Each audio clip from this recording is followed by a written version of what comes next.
If somebody kills someone, that's murder, you go to prison. You kill 10 people, you go to Texas, they hit you with a brick, that's what they do. 20 people, you go to a hospital, they look through a small window at you forever. And over that, we can't deal with it, you know? The problem of evil is an ancient one. Some of our oldest stories are about how we reconcile its existence with a universe or deity that we want to believe is good. The ancient Greeks viewed evil as a punishment for Prometheus's defiance in bringing fire to man. Zeus bid Hephaestus make the first mortal woman, Pandora, and all the gods gave her various gifts to make her more appealing. But Zeus himself gave to her a pithos, a clay jar, and bid her never open it. But unbeknownst to her, he also gave her curiosity, making it inevitable that she would one day defy his command. She was sent to Earth and became the wife of Epimetheus, the brother of Prometheus, and of course one day she popped open the jar and out sprang every evil in the world. Greed, lies, homicide, not picking your hair out of the shower drain, and the only thing left when Pandora tried to slam the lid back down on the jar was hope. Someone who's killed 100,000 people, we're almost going, well done, well done. You killed 100,000 people? You must get up very early in the morning. The Hebrew story of Adam and Eve is similar. God creates a woman to be companion to man, but she too is filled with curiosity and defies his command and eats the fruit of the tree of knowledge. What's interesting is the difference here. In Greek tradition, it's bad things that Pandora releases, but in the Bible, Eve just gains awareness of her ability to choose to do bad things. She doesn't add badness to the world, she simply becomes capable of independent thought, which means she doesn't need God anymore.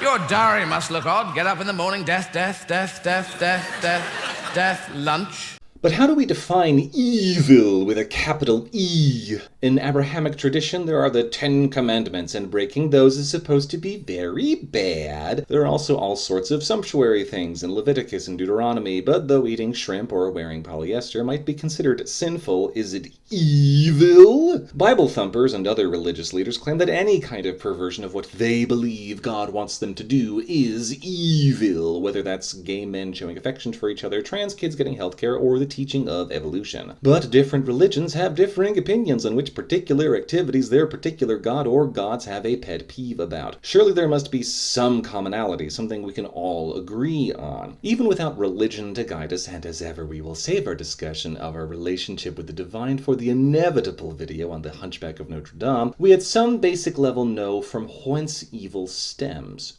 Cruelty. Death, death, death. Afternoon tea. Death, death, death. Quick shower. Or to be more specific, lack of empathy, for evil can stem from indifference just as easily as from hatred. Is it more evil to murder someone because you despise them with every fiber of your being, or to kill them because they happened to be in your way? Evil can be very personal and individual, like the Queen and Lady Tremaine focusing their spite upon their respective stepdaughters. But it can also be very broad and general, like the coachman from Pinocchio wanted to turn all naughty boys into donkeys. Evil is most familiar to us in fairy tales, where it is very clear who is right and who is wrong. The author makes the moral evaluation for us and makes sure the villain is suitably punished in the end. Evil is less easy to designate in the real world, particularly because real-world villains will deny their evilness and claim to be acting in the name of good. That's what makes Frollo such a compelling villain. It's clear to the audience that he is irredeemably heartless and cruel, but he is convinced of his own moral superiority and to the end believes he is doing God's work. The hardest part about calling someone evil outside of literature and film is that almost everyone is going to have supporters. No one is alone. Ronald Reagan stood by and did nothing while thousands of gay men died of AIDS complications. And it's not like he didn't have the resources. He chose to do nothing, and he chose to blame those men for engaging in a lifestyle that his religion told him was evil. The economic policies his administration put into place are largely to blame for the vast wealth inequality that exists in the United States today. And for all the damage he did, most Republicans today revere him as a saint.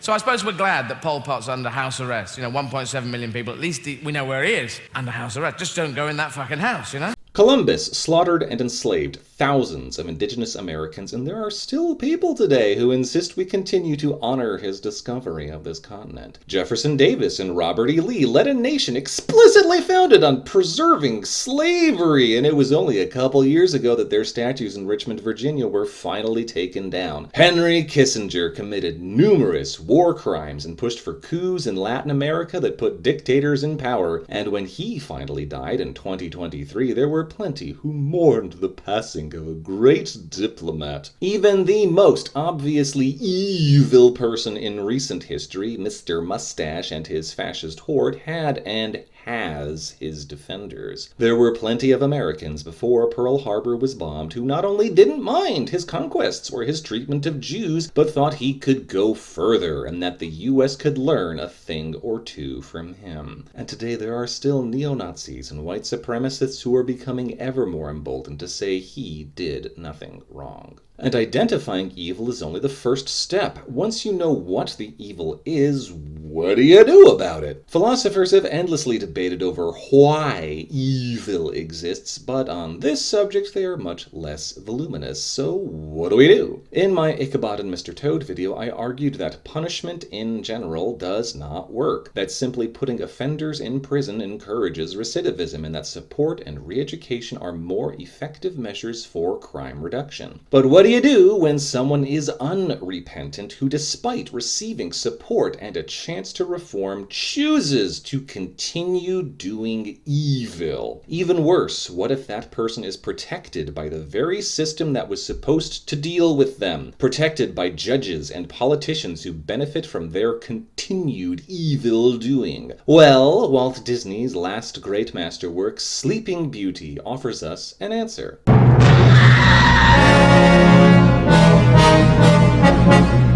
In the entire Disney canon, there are only two instances where the hero kills the villain by their own hand. Princes Philip and Eric, stabbing their respective evil sorceresses after they embraced their inner kaiju. What's that? Oh, you want to include Mulan? Well, Mulan is a spider's Georg, a statistical outlier whom should not be considered for the purposes of an average. Also, it was the fireworks that killed Shan Yu. She just made sure he couldn't get out of the way. The canon is full of villains who slip and fall off a building. Clumsy me.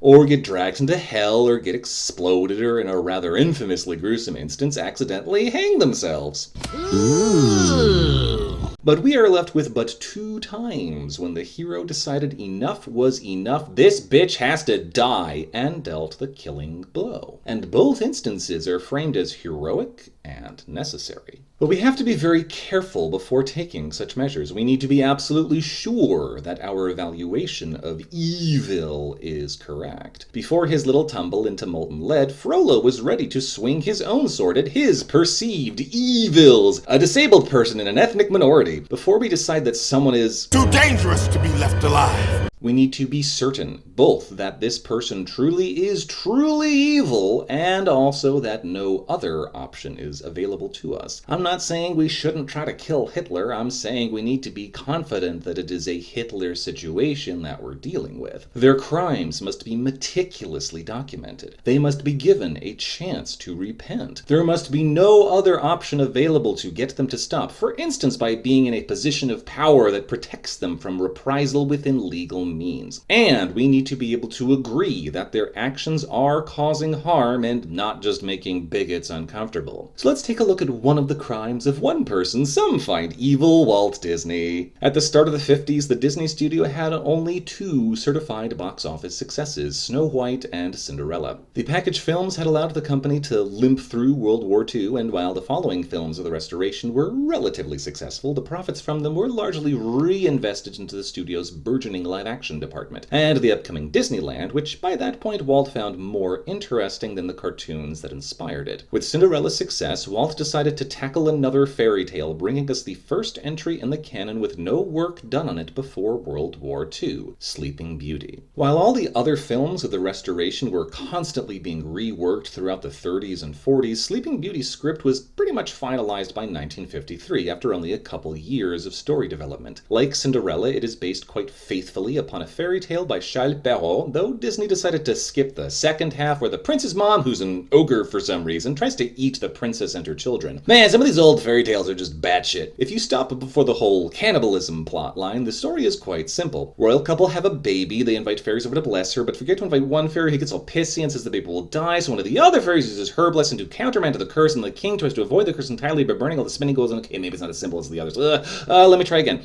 Baby gets cursed, grows up, falls asleep, gets kissed, wakes up, the end. It was this story that Tchaikovsky tackled for his ballet, which was the other major inspiration for the Disney film. It's actually Tchaikovsky who named the princess Aurora, and it's his music that you hear throughout the film, adapted by George Bruns, who would later write the scores for almost every Scratchy, and there are parts of Sleeping Beauty where you can hear his own personal style come through.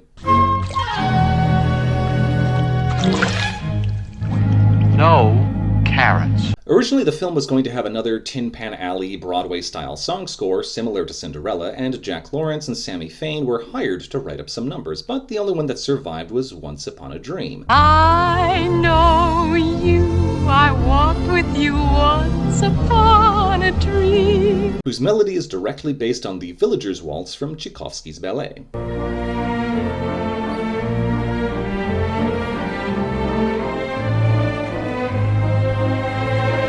Walt moved away from the Tin Pan Alley vibe because he wanted Sleeping Beauty to be different from Snow White and Cinderella, and part of that was making it more classy and serious, embracing the classical orchestral music, making this film almost Fantasia-like, with many scenes staged specifically to fit Tchaikovsky's ballet. George Bruns based the rest of the songs in the film directly on the ballet's score. I Wonder uses another melody from the Villagers' Waltz.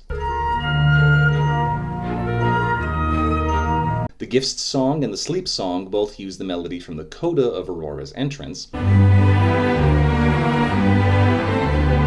while Hail to the Princess comes from the march that opens the ballet. However, for Schkomps, Bruns couldn't find any melody in the original score that had what he was going for, so he made one up in Tchaikovsky's style. Schkomps, Schkomps, a toast to this night. This is also Bruns' first go at writing a film score, and I gotta say, he knocked it out of the park, though certainly having Tchaikovsky to lean on likely made things easier. On top of this, as ever, Disney and his animators made adaptational changes of their own, with 3 in particular standing out to me. Firstly, dropping the whole Princess sleeps for 100 years and is awoken by a stranger thing. Having learned from Snow White and Cinderella, they made sure Aurora and Philip interacted before the kiss at the end and made it clear they at least had some chemistry. With Snow White, the prince, who doesn't even have a name, shows up at the beginning to sing at her for barely 2 minutes and then leaves. In Sleeping Beauty, Aurora and Philip have more screen time together and talk to secondary characters about each other, making the ending feel more earned. The next major change was with that spiteful fairy, who in the original Perrault story is just old and cranky and mad that she was accidentally forgotten. Disney gave her more characterization and made it clear that she wasn't invited for good reason, and gave her an active role in the climax. Maleficent is truly evil rather than just petty. All to the good, I think. Finally, the fairies take Aurora and hide her away in the forest rather than leaving her out in the open for Maleficent to immediately find when the clock runs out. Now, I do agree with Wooly Reitherman on the topic of minor nitpicks and logistics that are ignored for the sake of drama. It didn't need the logic. You didn't have time to think. That thing was driving at you all the time. But sometimes you do need to consider a character's reasons for doing things to keep them from seeming stupid, and also to give more stakes to the narrative. Maleficent will kill the child if given the chance, so the fairies hide her away. Aurora meets Philip while they think each other is a peasant, adding in a heartbreak and frustration, and making the young princess more emotionally susceptible to Maleficent's guile when she's brought home. And we thought she'd be so happy. Sometimes thinking through the logic makes a stronger narrative, but sometimes logic should be ignored so you're not constantly explaining things. At the end of the day, the drama is the most important thing, and not how long it takes someone to scale a cliff. Alright, if the story is so straightforward, why did it take 6 whole years after it was finalized for the film to come out? Between 1950 and 1955, Disney released 4 films. In the second half of that decade, they released 1. And it all came down to Walt wanting a moving illustrations. In his search for something different, Walt and his art director Ivan Earle settled on making Sleeping Beauty look like a medieval tapestry or illuminated manuscript. And for those previous 4 films of the decade, Walt consistently felt felt that the ideas of the concept artists were never fully realized, particularly with the moving characters almost looking out of place on top of the more stylized backgrounds. He had loved Mary Blair's imagery for Cinderella and Peter Pan, but found it was lost somewhere along the way during production. So for Sleeping Beauty, he put Earl directly in charge of every artistic decision, giving him final approval on the designs and colors of the characters. A total synthesis between character and background. Naturally, this led to some tensions between them, and at one point Frank Thomas and Milt Kahl appealed to Walt to be given more creative liberty, but he had already made his decision. For Bambi, concept artist Tai Wong had taken a more impressionist approach to the backgrounds, but Earl was the exact opposite. He literally did paint every single leaf on the trees because that's what was done in medieval European art. All the design in it is absolutely vertical or horizontal. Everything in it is based on these two juxtaposition of these two planes, including the characters. The backgrounds are thus very busy and detailed, which was another struggle for the animators, making sure their characters stood out in front of them without clashing. And on top of that, like Lady and the Tramp before it, Sleeping Beauty was to be made in widescreen, but this time using Technorama instead of CinemaScope, which required even larger drawings. And when you've got a paper the size of a bedsheet, and you're trying to work on these little characters on these gigantic sheets of paper, that became a minor problem for us. And everything from the drawings to the inking to the coloring had to be perfect, exactly matching each frame before and after, including all the in-between drawings. Every frame in Sleeping Beauty, even if you were to stop the film, you would get a perfectly beautiful, composed image, just something you could almost frame and hang on the wall. And this is the most in-between animation I have ever seen. Every single movement is silky smooth. There isn't as much broadness or exaggeration in the animation, but it flows exquisitely. Partly that's because, as usual, live-action reference footage was shot for basically everything. As you can imagine, with all of this detail and precision and effort, progress was rather slow. The film failed to meet deadlines more than once, and when it started to go over budget, Walt instituted quotas, requiring his animators do X amount of drawings per day. That's why it took us 6 years and $6 million to make Sleeping Beauty. But to us, it was worth it. But of course, the animators needed voices to give life to, and the search for their Princess Aurora was a long one, finally settling on Mary Costa.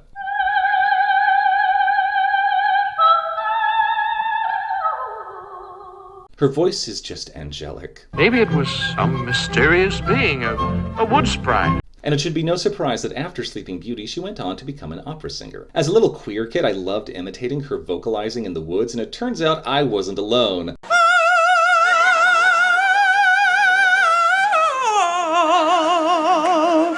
Every day. This riff is also directly from Tchaikovsky, specifically the entrance of the bluebird. Mary Costa's Aurora doesn't get all that many lines compared to the other princesses, but she certainly leaves an impression, having a confidence and joy that is infectious. For our first prince with an actual name and more than one line, we have Bill Shirley as Philip, and I cannot get over how fucking tan he is in this behind-the-scenes photo. His buttery baritone complements Costa very well. Well, of course. You said so yourself. Once upon a dream. And the swagger in his voice is translated perfectly in Milt Kahl's animation. To voice the villain, Walt's first pick was Eleanor Audley, who had done a fantastic job as Lady Tremaine in Cinderella. For Maleficent, she supplied both the voice as well as the live-action reference footage, allowing her own expressions to serve as inspiration for animator Mark Davis. Mark was one of the few animators who was fully on board with Earl's style, and his designs for Aurora and Maleficent are perfectly at home in the more geometric medieval backgrounds. Rounding out the cast are the arguable main characters of the film, the three fairies, Flora, Fauna, and Merryweather, who were collectively animated by Frank Thomas and Ollie Johnston. Flora and Merryweather were voiced by Verna Felton and Barbara Letty, respectively, who had previously appeared together in Lady and the Tramp, while Fauna was given life by Barbara Jo Allen, whose mellow ditziness makes her a nice middle ground between the irritable Merryweather and bossy Flora. Originally, Walt wanted them all to look the same, but Frank and Ollie successfully talked him out of that. They also managed to soften the character designs from the angularity that Ivan Earl was going for, giving them more appeal.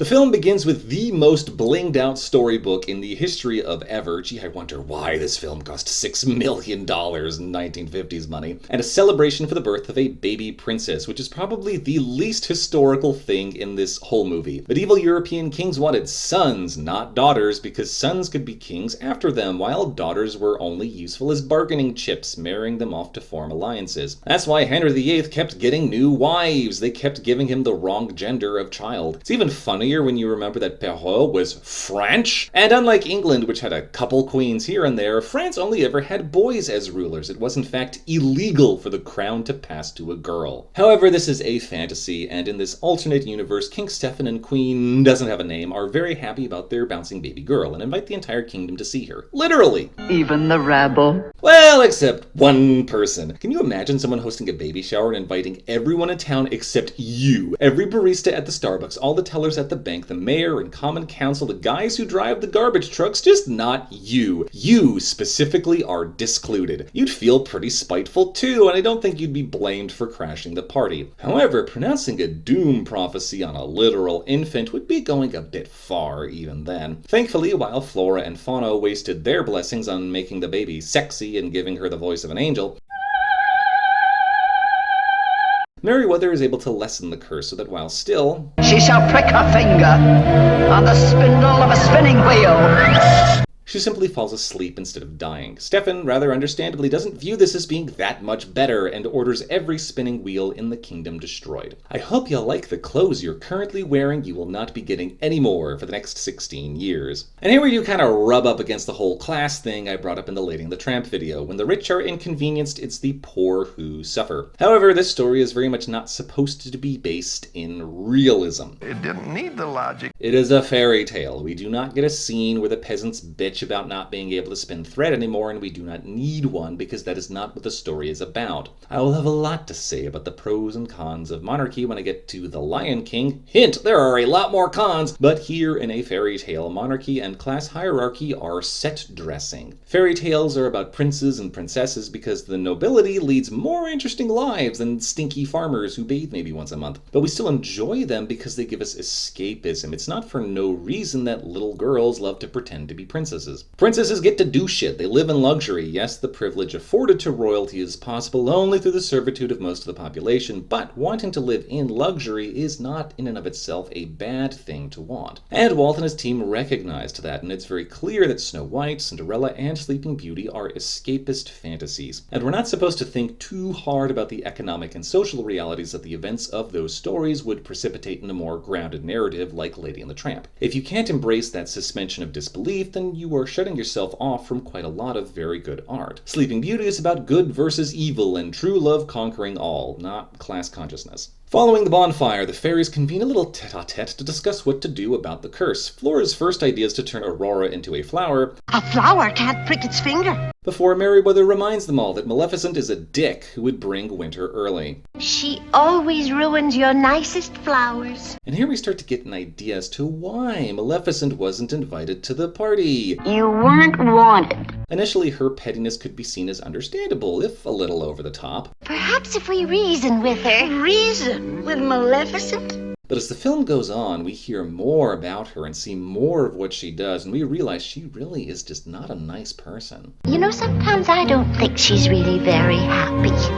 Merryweather suggests they turn her into a fat old hot toad. But the other two scold her and say their magic doesn't work that way. It can only do good, dear, to bring joy and happiness. Well, that would make me happy. These fairies and their one-liners are really the best part about this movie. I love these three and how they bicker at each other, but are also still fully on the same team. I can't decide if it's sibling rivalry or lesbian polycule. Chat, you decide. Eventually, they settle on disguising themselves as mortals and raising Aurora themselves. Now, we don't know how. We've never done anything without magic. At the end of the day, it's not more powerful magic or some cunning loophole in the curse, but simply hiding the princess in plain sight as a peasant child that works. It's the only thing she can't understand and won't expect. Choosing what is best for Aurora, prioritizing her safety over her privilege, and choosing to do so themselves is what foils Maleficent for 16 years. Empathy and choosing to help others is what keeps the princess safe. And it might have worked, too, if they hadn't fucked it up in the end, but we'll get to that in a bit. First, we check in on Maleficent and see how she's handling her incompetent minions looking for a baby for 16 years. Idiots! Imbeciles! So, not great. A disgrace to the forces of evil. Also, I've just been informed that they are called goons. Goons! Who? Hired goons! I am sure they all have very pleasant evenings alone on the internet. Maleficent then turns to the only one she can trust, her raven, whom Lorcana has told us is canonically named Diablo. Diablo is great, he's great, beautiful bird. We then cut back to the ex-fairies and the beautiful blonde they've been raising, whom they've named Briar Rose, which is the name given to her in the Grimm Brothers version. It's finally her 16th birthday, and the three want her to have a very special day before going back to royalty, so they send her out on an errand so they can make her a dress and a cake in secret. And as soon as Flora and Fauna start working, you realize that it's been Merryweather doing all the cooking and sewing for 16 goddamn years. What's that for? Well, it's got to have a hole in the bottom. Tisp? 1 teaspoon. 1 teaspoon, of course. Christ, what a saint that woman is. Originally, the cake baking sequence was going to be even sillier, with the fucking house exploding, but Walt wanted the film to be more serious, so we instead get this iconic mess that people have made actual real cakes in the shape of, and I just love that. However, Merryweather finally gets tired of the others' delusions of grandeur. I think we've had enough of this nonsense.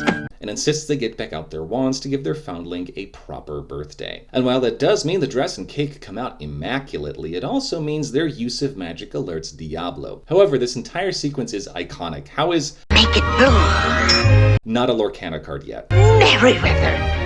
Make it pink. Meanwhile, Briar Rose is off doing typical princess stuff with the usual forced detritus and starts to tell them all about the prince she's been dreaming about. Oh, we walk together and talk together. And who happens to be riding in the woods but Philip, and while he does get a little too grabby when they first meet, their waltz through the trees is breathtaking. What if I know you? I know what to do. And really, this entire film is exquisite. 6 years really did pay off. From the insanely detailed backgrounds to the multi-plane camera work, there were shots that literally made me gasp while rewatching this. Walt's goal of a moving illustration was without a doubt achieved. As the dance ends, Philip understandably wants to know the hot girl's name, which causes her to panic a bit because she's not supposed to talk to strangers, which leads to some fun little young love banter. But when will I see you again? Oh, never, never. Never? Maybe someday. When? Tomorrow? Oh, no, this evening. As Briar Rose races home, the fairies rush to finish everything. Good gracious! Who left the mop running? But of course, a fancy dress and a cake and the news that you've secretly been a princess this whole time cannot match a hot guy you just met, and the young girl breaks into tears. I realize that sounds a bit harsh, but all of this is understandably a shock for Rose, and as someone who has had to move after meeting a really cool guy not once nor twice but 3 times, I absolutely empathize with her. Honestly, were I able to make those choices again, I might have prioritized romance over my career, and maybe now I wouldn't be alone in an expensive apartment struggling to finish a graduate degree with basically no job prospects after I completed. Unrelated, but I could really use some support on Patreon if y'all have the funds to spare. As Rose wrangles with her world shattering around her, we cut over to Kings Stefan and Hubert, who have been planning for their respective whelps to get hitched for almost 2 decades, and I want to eat whatever Hubert is eating. Excellent, bud. This leads into Schkomps, a fun little song, the best part of which is the minstrel getting progressively drunker as things go on.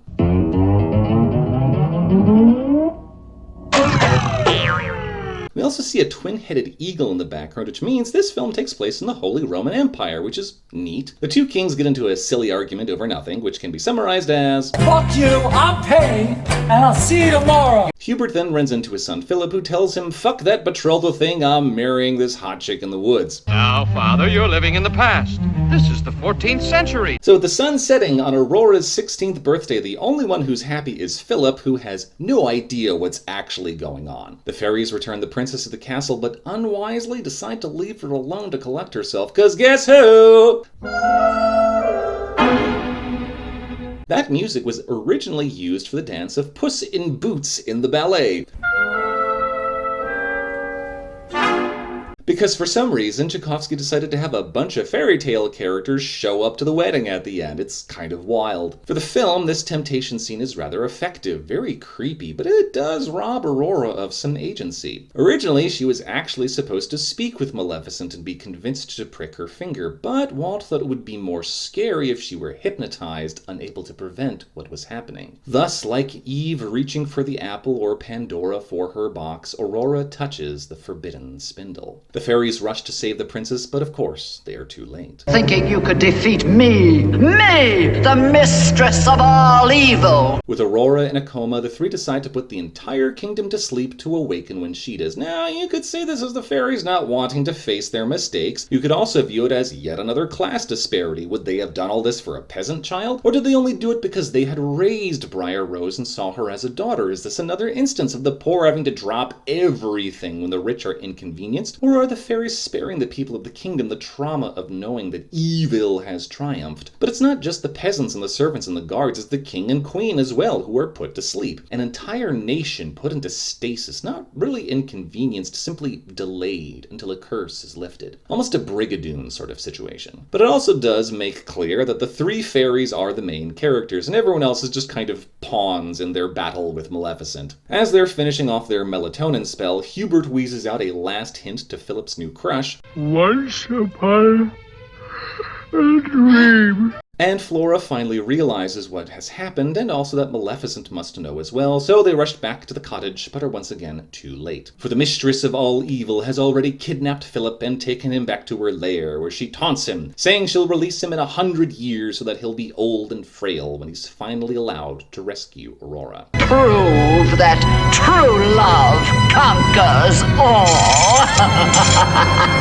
And this scene is really what drives home that Maleficent is not just an easily offended noble justifiably reprising after being slighted. There is good reason why she wasn't invited to Aurora's christening. You weren't wanted. Maleficent is not a good person. Sure, being upset at not being invited to a party is a reasonable motivation, but then cursing a literal baby is quite an escalation. Then she kidnaps, more than once, coerces self-harm, and then takes utter pleasure in the ironic punishment she inflicts on her prisoner. She's not just cruel, she likes being cruel. There is no reforming her, there is no penance she would be willing to perform. She proudly proclaims herself to be evil, and we should take her at her word. Now, I realize there are a lot of folks, particularly in the queer community, who feel solidarity for a lot of the Disney villains, as I mentioned way back in the Snow White video. They're typically outsiders, often queer-coded, and as queer folk, we can empathize with being unwanted and pushed to the margins of society. But we need to remember that Maleficent was not excluded due to her otherness, she was unwanted because of her malice and the harm she has caused. I'm not saying you're not allowed to have Maleficent as your favorite character, or you can't draw fan art of her, or dress up as her at cons or for Halloween. I'm just saying we need to remember that she is the villain. You can admire her aesthetic, but she is certainly not a role model. With Philip prisoner and the rest of the kingdom snoozing, it falls to the fairies to get anything done, and they flit on over to Maleficent's crib. At this point, Tchaikovsky's score really takes over with minimal dialogue for a solid 10 minutes. They infiltrate the dungeon, release the prince, and arm him. This enchanted shield of virtue, and this mighty sword of truth. In making their escape, the fairies transform the various instruments of death levied against them into harmless niceties, turning their restriction of only bringing joy and happiness into a weapon. It's a great piece of narrative payoff and a visual delight. And as they're leaving, Merryweather gets to petrify poor Diablo, another moment I would love to see immortalized as a Lorcana card. At this point, Maleficent realizes that shit's going down and the gloves come off. She is no longer playing around. Now go with a curse and serve me well. Round Stefan's castle, cast my spell! This climactic battle is one of the finest in the entire canon, escalating perfectly with the Forest of Thorns and the crackling green flames and Maleficent's iconic draconic transformation. Now shall you deal with me and all the powers of hell! The evil fairy shows her true colors and doubles down on her wickedness, determined to destroy Philip before he can undo her curse. And it is here that the fairies realize that they have no other option, that Maleficent must be killed. Thou sword of truth, fly swift and sure, that evil die and good endure. On the morning of December 4th, 2024, Brian Thompson, the CEO of United Healthcare, the largest health insurance company on the planet, was walking down a Manhattan sidewalk on his way to an investors meeting when a hooded man stepped forward and shot him in the back.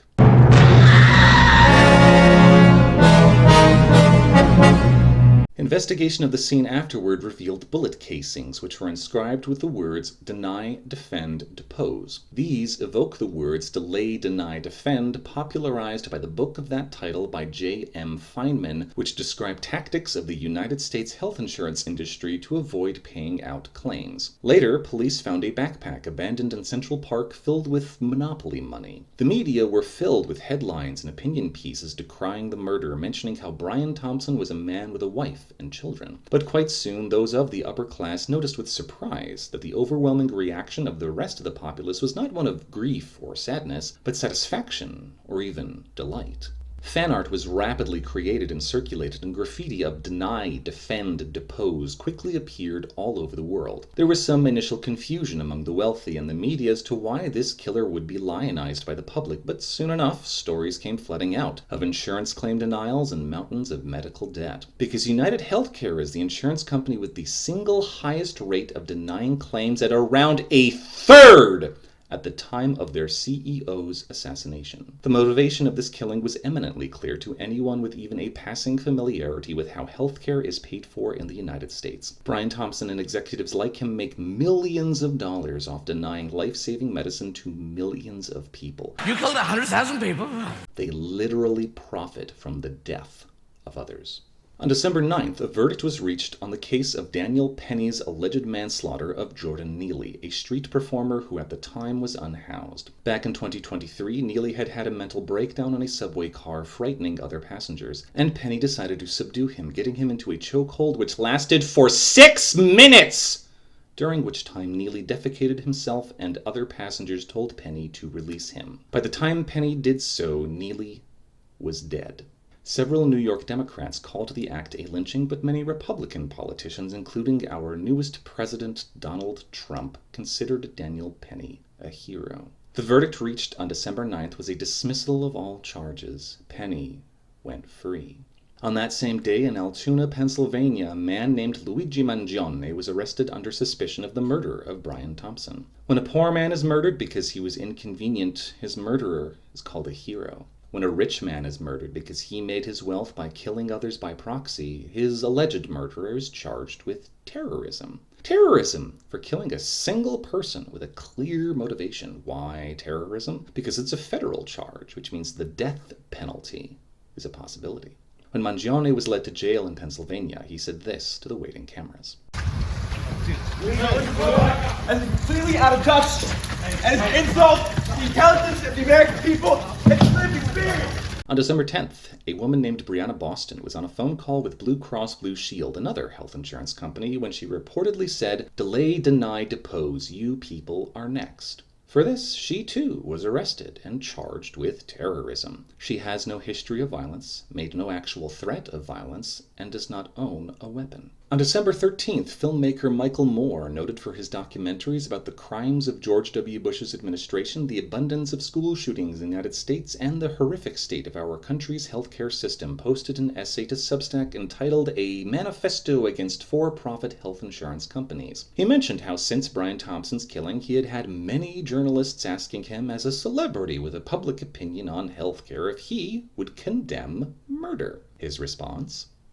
Do I condemn murder? That's an odd question. In Fahrenheit 9/11, I condemned the murder of hundreds of thousands of innocent Iraqi people and the senseless murder of our own American soldiers at the hands of our American government. In Bowling for Columbine, I condemned the murder of 50,000 Americans every year at the hands of our gun industry and of our politicians who do nothing to stop it. In my 35 years as a filmmaker, have I said or done anything that has implied I condone murder? Yes, I condemn murder, and that's why I condemn condemn America's broken, vile, rapacious, bloodthirsty, unethical, immoral healthcare industry. And I condemn every one of the CEOs who are in charge of it, and I condemn every politician who takes their money and keeps the system going instead of tearing it up, ripping it apart, and throwing it all away. We need to replace this system with something sane, something caring and loving, something that keeps people alive. In response, most major news outlets plastered "Michael Moore condemns murder" into their headlines and ignored the rest of the essay. On December 19th, Mangione was transferred to New York, where he was very publicly perp-walked with Mayor Eric Adams in attendance. Adams, notably, is also under federal charges of bribery, fraud, and illegal foreign campaign donations. That same day, Ingrid Lewis Martin, Adams's former chief advisor, was also perp-walked, though much less publicly, also for fraud and bribery. On December 23rd, actor and writer Abigail Thorne, best known for her YouTube channel PhilosophyTube, published an essay to trans rights entitled "My Doctor Emailed Me Back." This was a follow-up to her video "I Emailed My Doctor 133 Times" about her struggles in receiving gender-confirming care as a trans woman. In the essay, she tells how that doctor who made it so hard for her to get the medicine she needed asked if she wanted to be the figurehead for a campaign to get trans folk to trust the NHS, the United Kingdom's national healthcare system. Her response to this milquetoast appeasement was clear. Attempts at reform only aggravate the situation. The people who have been harmed deserve justice. The people who died on the waiting lists are victims of social murder by institutional neglect, and their killers must be held accountable. We do not consent to the power that doctors and managers have over us, and it is a deal breaker. If they delay and deny, they must be deposed. On January 20th, 2025, at the inauguration of our latest president, the richest man in the world, Elon Musk, stood at a podium and twice gave the Sieg Heil salute of the Nazis. He has tried to claim that he was simply expressing that his heart goes out to those in the audience, but there is no mistaking the deliberate, practiced movement that exactly matches the gesture Hitler himself gave at rallies. The message he gave is quite clear. It will only get worse. In regaling all of this, I have tried my best to be detached and purely informative, despite my insides writhing with bile at the clear injustice present. Why? Because YouTube has been removing content that portrays the killer of Brian Thompson, whether or not they're actually Luigi Mangione, in a positive light. If I want this video to be seen, then I must, as Michael Moore did, unequivocally state that I condemn murder. But my conscience would not let me rest if I didn't also say that I very clearly understand the motivations behind that murder. And I will also unequivocally state that the actions taken by Brian Thompson and others like him were and are evil. Just like everything else under capitalism, the healthcare industry of the United States prioritizes profit over human lives. It is committing murder. I condemn that murder. And if Donald Trump's first few days in office are any indication, I don't see any means of that getting any better through voting or outreach or protest. I condemn murder, but I also don't see any viable alternative in fixing this predicament we are in. How do you deal with evil when advocating for the one proven tool of ending evil will only result in you being silenced? Because it turns out class consciousness is inextricably intertwined with the problem of evil. The power that hoarded wealth gives you at the top of the hierarchy means that you get to rig the system to prevent anyone from removing you from power. Whoever has the gold makes the rules.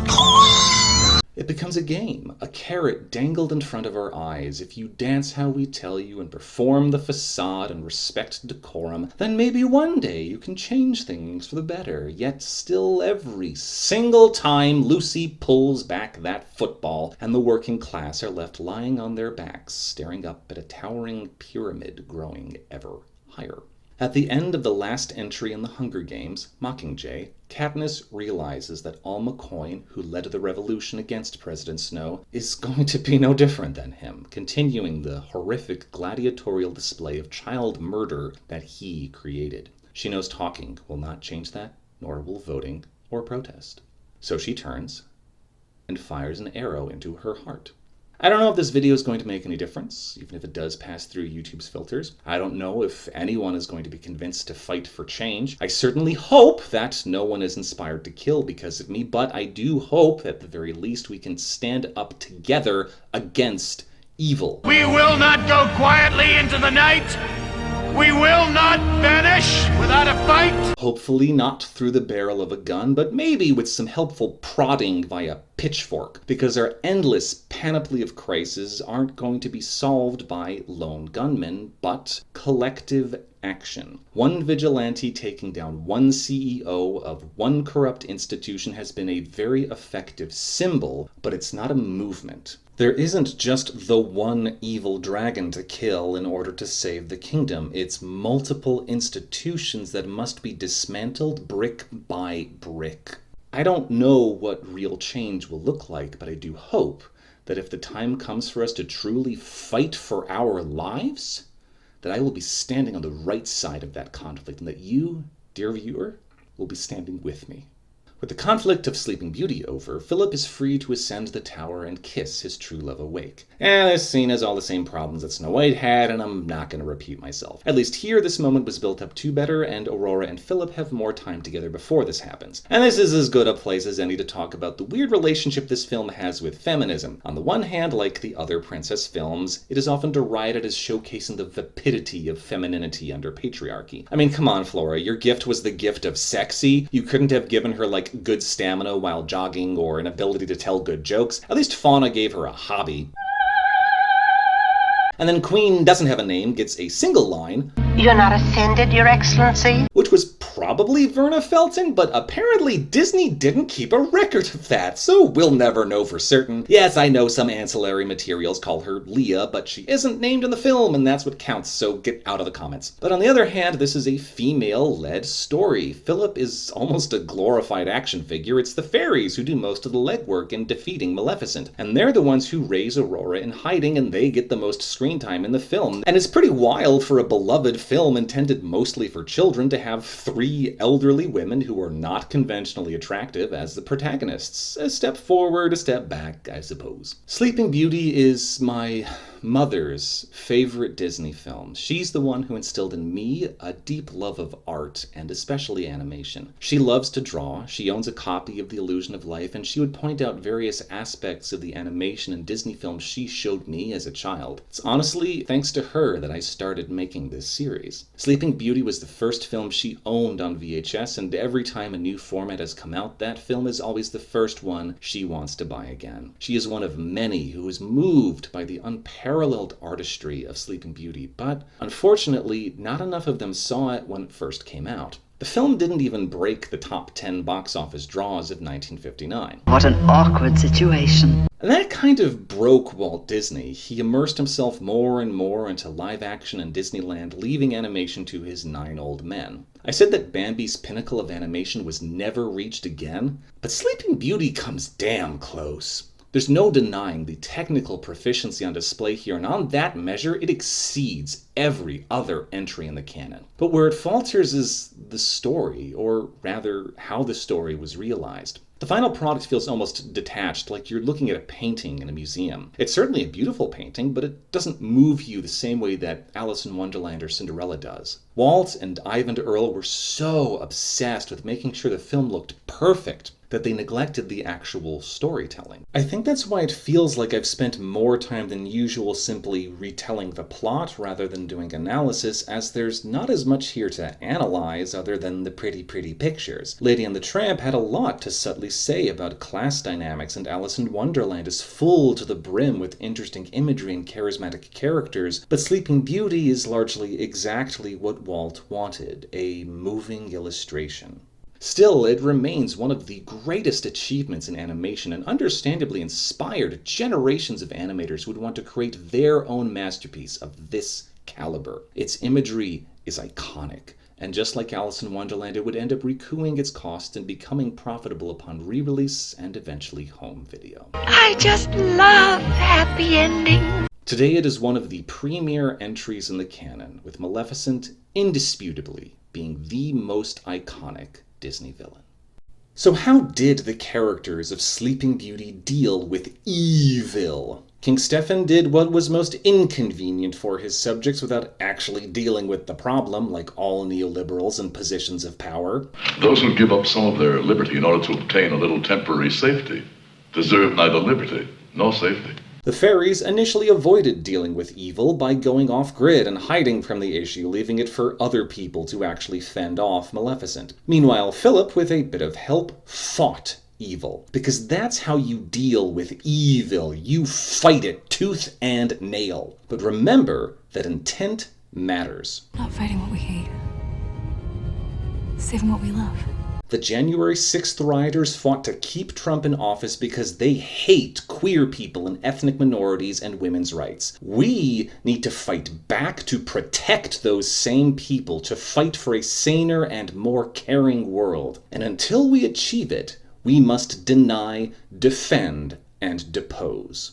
As ever, I am supremely grateful to my Patreon patrons, particularly Gurgi85, Avery and their ADHDs, Jinx KB, Savannah Mighty Zebra, Tony Houst, and JC Alexandre. This content is sponsored by viewers like you. It's only $5 a month, or 10 if you want me to say your name at the end here. I've also announced some stretch Patreon goals, at which I will release some fun music videos, so if you want to see those, you know what to do. Either way, join me next time as we explore the rights of animals with 101 Dalmatians.